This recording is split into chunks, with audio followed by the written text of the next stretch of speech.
દરેક વિદ્યાર્થી મિત્રોનું યુનિક એકેડમીમાં હાર્દિક સ્વાગત છે.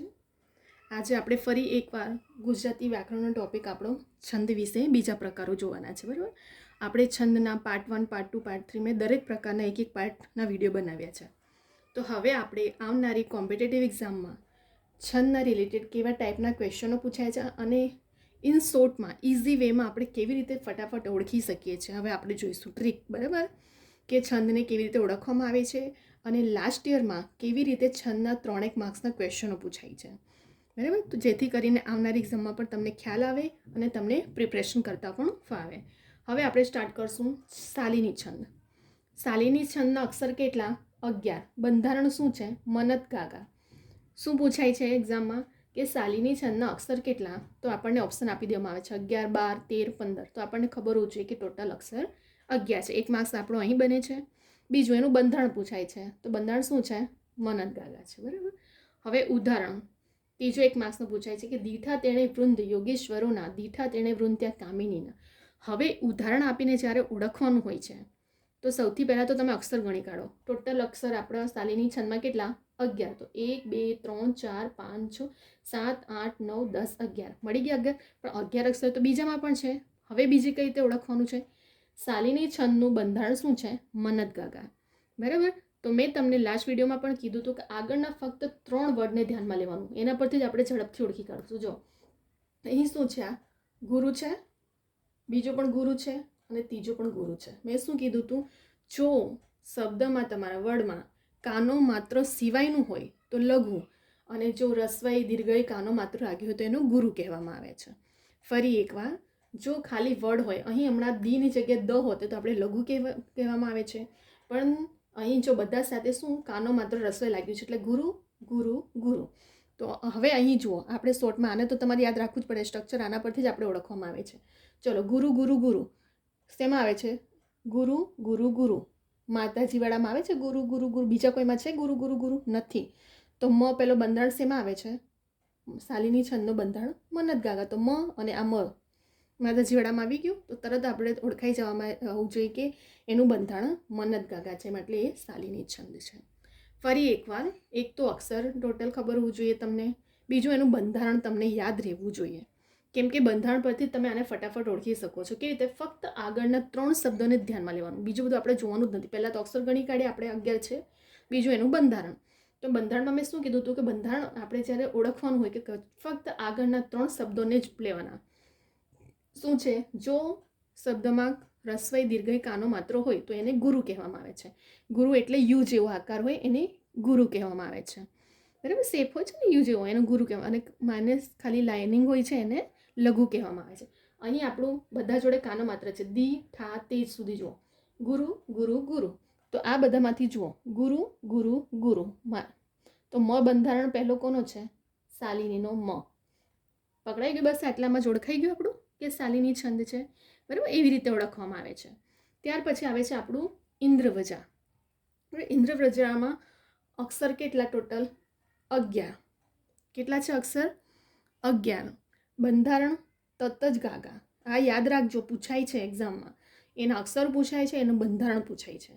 બરાબર, તો આપણને ખબર હોવું જોઈએ. મેં ટ્રીક પણ એવી રીતે સમજાવું છું જેથી કરીને આટલું બધું ગોખું મોડે ના કરો. ફક્ત આગળના 3 વર્ડ અને આ તમારે યાદ રહેવું જોઈએ. નહીં હોય તો પેપર ટાઈમે સ્ટ્રક્ચર બનાવી લેવાનું ફટાફટ. તો હવે જોઈએ, ઇન્દ્રવજ્રામાં અક્ષર 11, બંધારણ તત જ ગાગા. હવે મેં શું કીધું તમને? પહેલાં ઉદાહરણ જોઈ લઈએ કે કેવી રીતે ઓળખવામાં આવે છે. વર્ષો લગી એ કરી ધર્મ ચિંતા ને વેઠી કે વર્ષો સુધી અનિદ્રા. 11 અક્ષર હોવા જોઈએ પોઈન્ટ સુધી. 1, 2, 3, 4, 5, 6, 7, 8, 9, 10 ને 11 છે ટોટલ. જો અહીં સ્ટોપ થાય છે તો અહીં ટોટલ 11 અક્ષર છે. અહીં પણ 11 જ હશે. દીઠો તને હંસની હાર માહે, દીઠો અષાઢી જલધારામાં. અહીં પણ 1, 2, 3, 4, 5, 6, 7, 8, 9, 10 ને 11. બરાબર, આમાં પણ 11 હશે, આમાં પણ 11, આ બાજુ પણ 11 ને આ બાજુ પણ 11 જ છે. બરાબર, બંને ઉદાહરણમાં.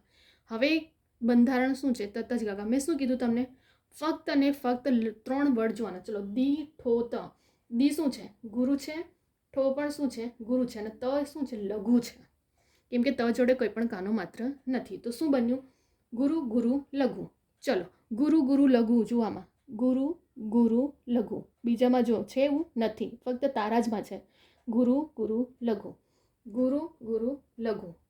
બરાબર, તો તરત જ ઓળખાઈ ગયું કે તારાજવાળું છે તો ત બંધારણ કોનો પહેલો આવે છે?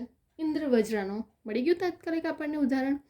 બરાબર, કેવી રીતે? ફરીવાર એક તો અક્ષર પૂછાય છે ઇન્દ્રવજ્રામાં. અક્ષર કેટલા? ટોટલ 11.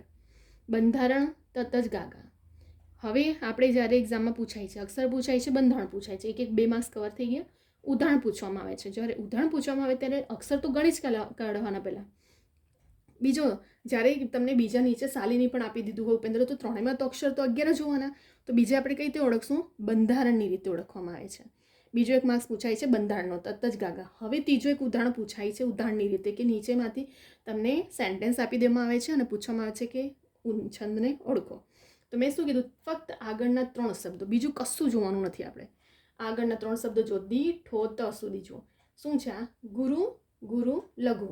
આની જોડે કાનો માત્ર છે, કાનો માત્ર છે એટલા માટે ગુરુ ગુરુ. ત જોડે નથી તો લઘુ. તો ગુરુ ગુરુ લઘુ તારાજમાં જ છે, બીજા કોઈમાં છે એવું નથી.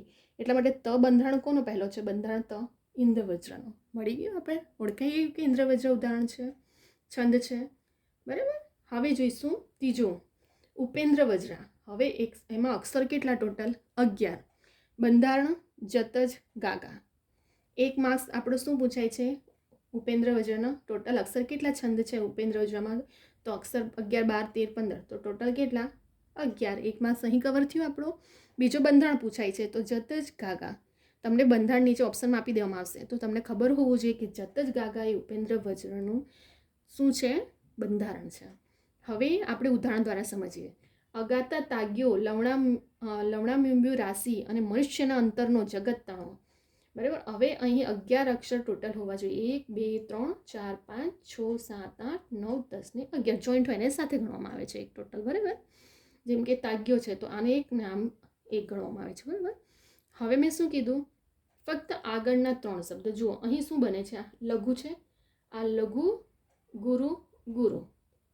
ચલો, લઘુ ગુરુ ગુરુ. લઘુ ગુરુ ગુરુ શેમાં આવે છે? જુઓ, લઘુ ગુરુ લઘુ, લઘુ ગુરુ, સોરી, અહીં શું છે? આપણું લઘુ છે, ગુરુ છે અને ગુરુ છે. બરાબર, તો આપણું શું બને છે?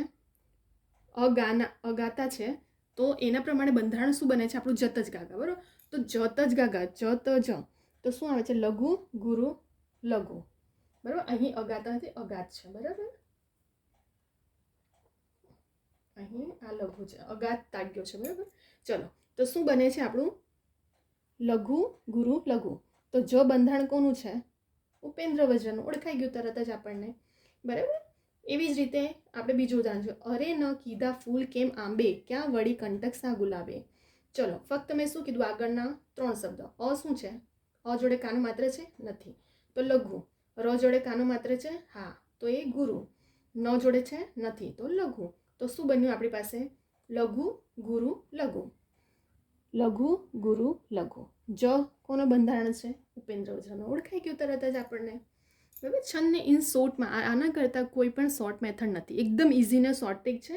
તમારે અક્ષર યાદ રાખવાનું, બંધારણ બીજો માર્ક્સનો પૂછાય છે અને ત્રીજું પૂછાય છે એક તો સેન્ટેન્સ આપી દીધું હોય છે, તમારે ઓળખવાનું હોય છે.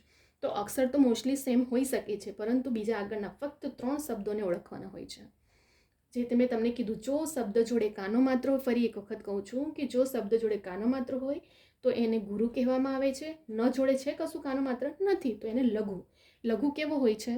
યુ શેપ જેવો. બરાબર, એને લઘુ કહેવામાં આવે છે. તો આ અ જોડે છે નથી તો લઘુ, ર જોડે છે તો ગુરુ, ન જોડે છે નથી તો એ શું બની ગયું? લઘુ. તો લઘુ ગુરુ લઘુ. બંધારણ શેનું છે? જ શેનું બંધારણ છે? જો અહીં પણ જ છે, જ બંધારણ ઉપેન્દ્રવજ્રનું છે. આપણે ઓળખી કાઢ્યું તરત જ છે. હવે આવે છે આપણો વંશસ્થનો. બરાબર, વંશસ્થ છંદનું અક્ષર કેટલા? ટોટલ 12. બંધારણ જતજર. 1 માર્ક્સ શું પૂછાય છે કે વંશસ્થ છંદનો અક્ષર કેટલા છે? તો 12 છે અને બંધારણ એના જતજર છે. હવે ઉદાહરણ પરથી જોઈએ. હું માનવી થાવ તો ઘણું. અક્ષર ગણો. 1, 2, 3, 4, 5, 6, 7, 8, 9, 10 ને 11. બરાબર, હવે શું કહે છે કે આપણે શું જોવાનું છે વંશજમાં? જતજર.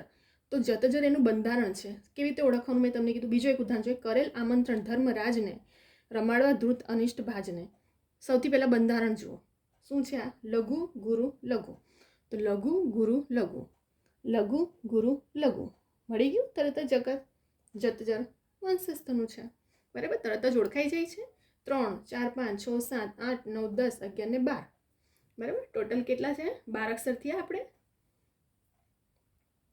ફરી એકવાર બરાબર આપણે ઉદાહરણ કાઢીએ કેમ કે આગળનું સેન્ટેન્સ હજુ 1 2 3 4 5 6 7 8 9 10 બરાબર આગળનો સેન્ટેન્સ રહી ગયો છે. કંઈ નહીં, આપણે આને કાઢી દઈએ, એના કરતાં બીજા ઉદાહરણો જોઈ લઈએ. બરાબર, ચલો. તો શું થાય છે અહીં? કરેલ આમંત્રણ ધર્મરાજને રમાડવા ધ્રુત અનિષ્ટ ભાજને. ચલો 12 અક્ષર ગણો. 1 2 3 4 5 6 7 8 9 10 11 ને 12. ટોટલ 12 અક્ષર થઈ ગયા આપણે અહીં. હવે 12 અક્ષર તો આપણે ગણી કાઢ્યા. મેં શું કીધું? લઘુ ગુરુ લઘુ. આગળના ફક્ત 3 વર્ડને જુઓ. ક જોડે કાનો માત્ર છે? નથી. તો શું છે? લઘુ. ર જોડે છે? હા છે, તો ગુરુ છે. લ જોડે નથી તો લઘુ. લઘુ ગુરુ લઘુ, લઘુ ગુરુ લઘુ. જ બંધારણ જતજર. અક્ષર ટોટલ 12. અહીં પણ તમે કહેશો મેમ જ તો પહેલાં આવ્યું, પરંતુ અહીં 11 અક્ષર હતા. અહીં પણ 11 થયા હતા અને અહીં પણ અક્ષર ટોટલ 12 થાય છે. એટલે પહેલાં અક્ષર ગણી કાઢવાનું અને પછી બંધારણનું લખવાનું, કેમ કે અક્ષર સેમ હોઈ શકે છે. અને અહીં જ પહેલાં આવ્યો, પરંતુ અક્ષર અહીં 11 હતું ને અહીં 12. તરત જ ઓળખાઈ ગયો આપણે તરત જ. બરાબર, તો વંશસ્થ છંદ પણ આપણો ક્લિયર થઈ ગયો. હવે આવે છે આપણો ઇન્દ્રવંશા. ઇન્દ્રવંશાના અક્ષર ટોટલ કેટલા? 12. બંધારણ તતજર. બરાબર, શું પૂછાય છે? એક તો કે ઇન્દ્રવંશાના અક્ષર કેટલા છે ટોટલ? તો આપણને ખબર હોવું જોઈએ કે 12 અક્ષર છે. એનું બંધારણ પૂછાય છે તો તતજર. હવે અક્ષર ટોટલ મેં કીધું, તમને શું કીધું કે તમને ઉદાહરણ પૂછે છે કે લજ્જા મેલું નિંદ મંદ પોપચું. અક્ષર ગણો. 1 2 3 4 5 6 7 8 9 10 11 ને 12. ટોટલ 12 અક્ષર છે. યસ. હવે શું ઓળખવાનું? ફક્ત આગળના 3 શબ્દ જોવાના છે. તો આગળના 3 શબ્દ જોશો તમે તો આપણને શું મળશે? ગુરુ ગુરુ લઘુ. બરાબર, શું મળે છે? ગુરુ ગુરુ લઘુ. તો એ પ્રમાણે જ્યારે આપણે જોઈશું તો ઇન્દ્રવંશા હસ્તા આપણો તારા જ મળી ગયો. ગુરુ ગુરુ લઘુ, ગુરુ ગુરુ લઘુ. તો તરત જ આપણો મળી જાય છે કે ઇન્દ્રવંશા છંદ છે. બરાબર, અહીં આપણા ટોટલી કેટલા છંદ છે? આપણા 4 કમ્પ્લીટ, 5 કમ્પ્લીટ થઈ ગયા આપણા.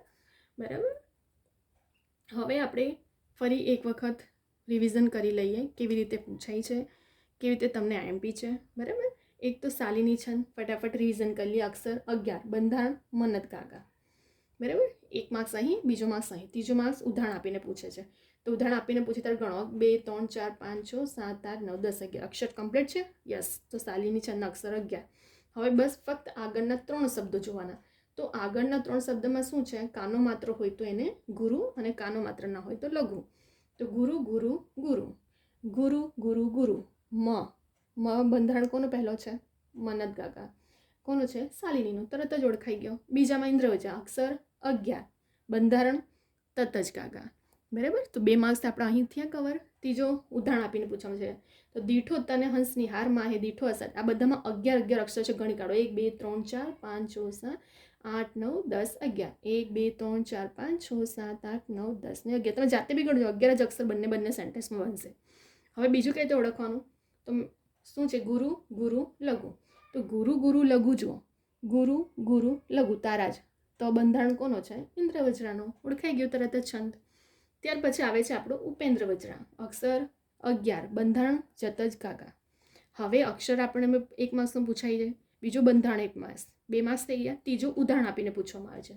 અગાત તાગ્યો લમણામુ રાશિ મનુષ્યના અંતરનું જગત તાણે. અક્ષર કેટલા? 11. 1 2 3 4 5 6 7 8 9 10 ને 11. અહીં પણ 11, અહીં પણ 11 જ હશે. અરે ન કીધા ફૂલ કે આંબે ક્યાં વળી કટક. અહીં પણ 11. 1 2 3 4 5 6 7 8 9 10 ને 11. અને અહીં પણ 11. એટલે દરેક સેન્ટેન્સમાં કેટલા 11 હોય છે તમારા? અક્ષર 11. તો ઓળખાઈ ગયું તરત જ. હવે ફક્ત આગળના 3 શબ્દો જુઓ. લઘુ ગુરુ લઘુ. તો લઘુ ગુરુ લઘુ શેમાં આવે છે? લઘુ ગુરુ લઘુ જકાત. તો ઉપેન્દ્ર વજ્રાનું બંધારણનું ફર્સ્ટ અક્ષર જ છે. અને અહીં પણ આપણો શું આવ્યો? લઘુ ગુરુ લઘુ.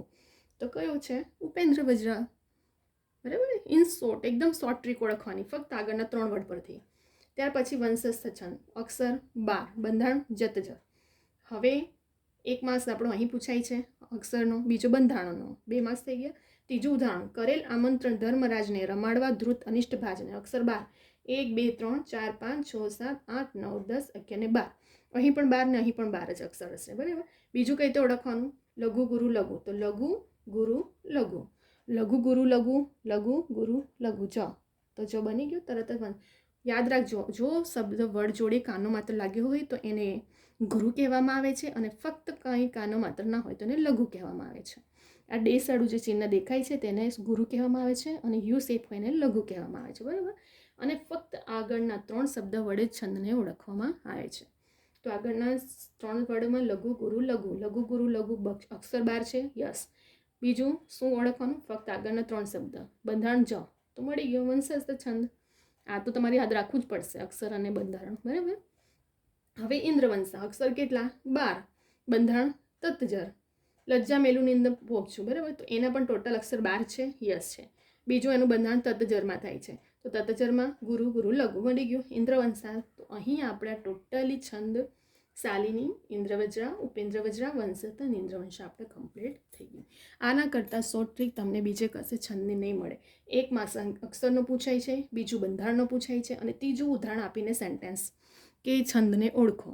તો મેં તમને શોર્ટ ટ્રીકમાં ફક્ત આગળના 3 શબ્દ વડે તમારે ઓળખવાનું છે. અને આ તમને ખબર હોવું જોઈએ કે લઘુ ગુરુ લઘુ કેવી રીતે લઘુ ગુરુ બનાવવામાં આવે છે એ પણ મેં તમને શીખવાડ્યું કે જો કાનો માત્ર ના હોય, આ સ્ટ્રક્ચર છે. બરાબર. આના પ્રમાણે જ આપણે છંદને ઓળખવામાં આવે છે સેન્ટેન્સ પરથી. એટલા માટે આ ઇમ્પોર્ટન્ટ છે.